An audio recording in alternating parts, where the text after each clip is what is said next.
আসসালামু আলাইকুম। স্বামী দেনমোহরের টাকা দিচ্ছে না, বছরের পর বছর শুধু আশ্বাস পাচ্ছেন। আইন প্রয়োগ করে কিভাবে আপনার পাওনা বুঝে নেবেন, চলুন জেনে নেই। দেনমোহর কেবল একটি ধর্মীয় রীতি নয়, এটি বাংলাদেশের আইনে স্ত্রীর একটি অলঙ্ঘনীয় অধিকার এবং স্বামীর উপর এটি একটি আইনি ঋণ। স্বামী যদি স্বেচ্ছায় এটি পরিশোধ না করেন, তবে আপনি আইনি প্রক্রিয়ায় তা আদায় করতে পারবেন।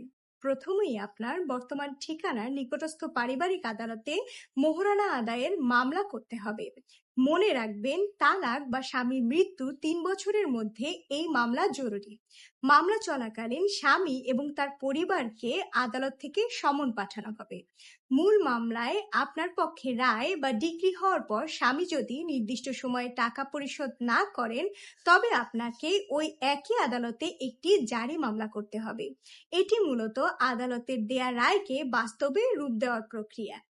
জারি মামলার শক্তিশালী দিক হলো, আদালত চাইলে বিবাদী বা স্বামীর স্থাবর অস্থাবর সম্পত্তি যেমন জমি, বাড়ি, ফ্ল্যাট বা গাড়ি ক্রয় করতে পারে।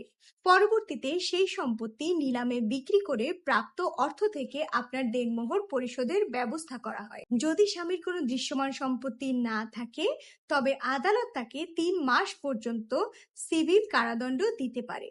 মনে রাখবেন, জেল খাটলেও কিন্তু দেনমোহরের টাকা মাফ হয় না, এটি একটি চলমান দায়। সূরা নিসার আয়াত অনুযায়ী দেনমোহর পরিশোধ করা স্বামীর উপর ফরজ। শরিয়া অনুযায়ী দেনমোহর পরিশোধ না করার নিয়ত রাখা এক প্রকার ব্যভিচারের শামিল। তাই ধর্মীয় ও আইনি উভয় দিক থেকে এই অধিকার আদায়ে সচেষ্ট হন। দেনমোহর আদায়ে আইনি লড়াই দীর্ঘ হতে পারে, কিন্তু সঠিক প্রমাণ ও ধৈর্য থাকলে জয় আপনারই হবে। আইনের আশ্রয় নিতে ভয় পাবেন না। আপনার কি দেনমোহর সংক্রান্ত কোনো আইনি পরামর্শ প্রয়োজন? কমেন্টে জানান, অথবা আমাদেরকে ইনবক্স করুন। আইনি সচেতনতা বাড়াতে ভিডিওটি শেয়ার করুন। ধারায়ের সাথেই থাকুন। ধন্যবাদ।